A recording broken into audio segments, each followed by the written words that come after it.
ভাসমান বস্তুর সাম্য equilibrium of A floating body. একটি ভাসমান বস্তুর উপর দুটি সমান ও বিপরীতমুখী বল ক্রিয়া করে। একটি বস্তুর ওজনজনিত নিম্নাভিমুখী বল ডব্লিউ, এই যে নিচের দিকে ডব্লিউ, এবং অপর একটি ঊর্ধ্বমুখী প্রবণতা বল যা বস্তুর নিমজ্জিত অংশ দ্বারা অপসারিত তরলের ওজনের ডাব্লিউ ড্যাশের সমান, এই যে ডাব্লিউ ড্যাশ ওপর দিকে কাজ করছে। এই বল দুটি একই সরলরেখা বরাবর ক্রিয়া করে, তা না হলে বল দুটি একটি দ্বন্দ্ব গঠন করবে এবং ঘূর্ণন গতির সৃষ্টি করবে। সুতরাং কোনো বস্তুর যে কোনো তরলের মধ্যে সাম্যাবস্থায় ভাসনের দুটি শর্ত পূরণ হওয়া অবশ্যই প্রয়োজন। 1 নম্বর, W should be greater than W one. এই ডাব্লিউটা হলে বস্তুটি সম্পূর্ণ নিমজ্জিত হবে। ডাব্লিউ যদি ডাব্লিউ ড্যাশের থেকে বড় হয় তাহলে এটা কিন্তু নিমজ্জিত হবে, ঠিক আছে।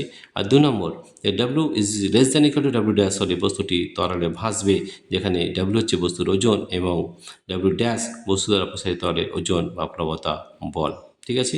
তো এই দুটো শর্ত কিন্তু আমাদের রয়েছে। তো সাম্যের শর্ত আমাদের দুটো রয়েছে, যে বস্তুর ভার কেন্দ্র এবং প্লবতা কেন্দ্র প্রবতা কেন্দ্র অবশ্যই একই উলম্ব রেখার উপর অবস্থিত হতে হবে। এটা আমাদের সাম্যের শর্ত। কি, বস্তুর ভার কেন্দ্র কোনটা? বস্তুর ভার কেন্দ্র হচ্ছে ক্যাপিটাল জি এবং প্রবতা কেন্দ্র হচ্ছে বি। তাহলে এই দুটো পয়েন্ট প্রবতা কেন্দ্র অবশ্যই একই উলম্ব রেখার উপর অবস্থিত হতে হবে, এবং চিত্রে প্রদর্শিত 3.6 বি সমাবস্থায় তরলে ভাসমান একটি বস্তুর অবস্থা দেখানো হয়েছে। এক্ষেত্রে জি হলো বস্তুর ভার কেন্দ্র এবং বি হলো প্রবতা কেন্দ্র। সাম্যাবস্থায় বস্তুর ভার কেন্দ্র দিয়ে অঙ্কিত উলম্ব রেখা এক্স ওয়াই প্রবতা কেন্দ্রের মধ্যে দিয়ে যায়, ঠিক আছে। দেখো, এভাবে আমরা জানতে পারলাম যে আমাদের কীভাবে সাম্য রেখা করা যেতে পারে, ঠিক আছে।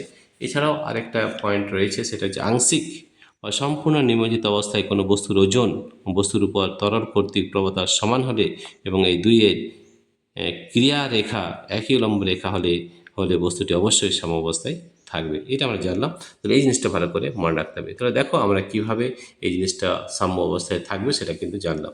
প্রিয় শিক্ষার্থী বন্ধুরা, তোমাদের যদি এই ভিডিওটি ভালো লেগে থাকে তাহলে প্লিজ সাবস্ক্রাইব, লাইক ও শেয়ার করবে।